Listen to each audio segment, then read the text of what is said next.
السلام علیکم۔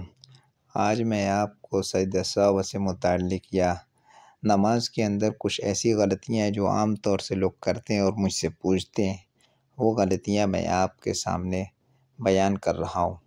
خلاف ترتیب سورہ پڑھ دی۔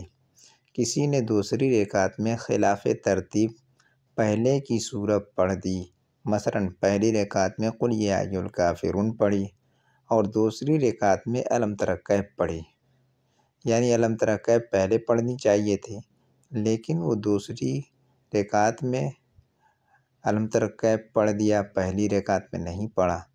بس اگر بھول کر ایسا کیا تو نماز بلا کرہ درست ہے، اور اگر قصداً خلاف ترتیب پڑھا تو نماز مکروہ ہوئی، اور ان دونوں صورتوں میں سے کسی میں بھی سجدہ سہو واجب نہیں ہوا۔ اور خلاف ترتیب سورہ شروع کی پھر ترتیب سے پڑھی، یہ مسئلہ تھوڑا سا فرق ہے۔ اس میں یہ ہے کہ خلاف ترتیب پڑھی اور پوری اسی طرح سے پڑھ دیا، بھول کر کے ایسا کیا، اور اس میں یہ ہے کہ خلاف ترتیب شروع تو کیا لیکن پھر اس کو یاد آیا کہ میں ترتیب بھول گیا ہوں، تو پھر اس نے ترتیب سے دوسری سورہ جو پہلے پڑھنی چاہیے وہ پڑھنے شروع کر دیا۔ اس مسئلے کو غور سے دیکھیں۔ اگر کسی نے دوسری رکعت میں بھول کر خلاف ترتیب سورہ شروع کی اور شروع کرتے ہی یاد آ گیا، پھر اس نے اسے چھوڑ کر دوسری سورہ ترتیب کی رعایت کرتے ہوئے پڑھی، تو اس کی نماز درست ہے مگر مکروہ ہے۔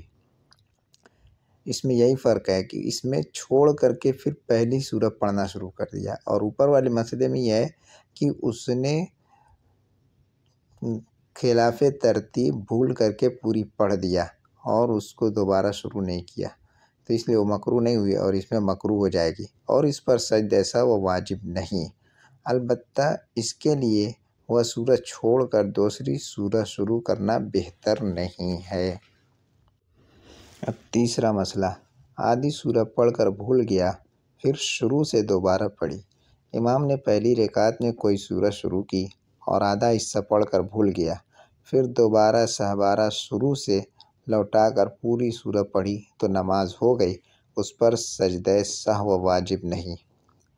نمبر 4، فرض کی آخری 2 رکعتوں میں کچھ نہیں پڑھا۔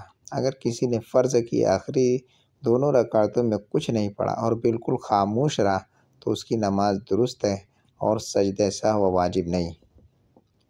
نفل یا وتر کی آخری رکعت میں الحمد چھوڑ دی۔ کسی نے نفل نماز میں سورہ فاتحہ نہیں پڑھی یا وتر کی تیسری رکعت میں سورہ فاتحہ چھوڑ دی تو سجدہ سہو واجب ہوگا۔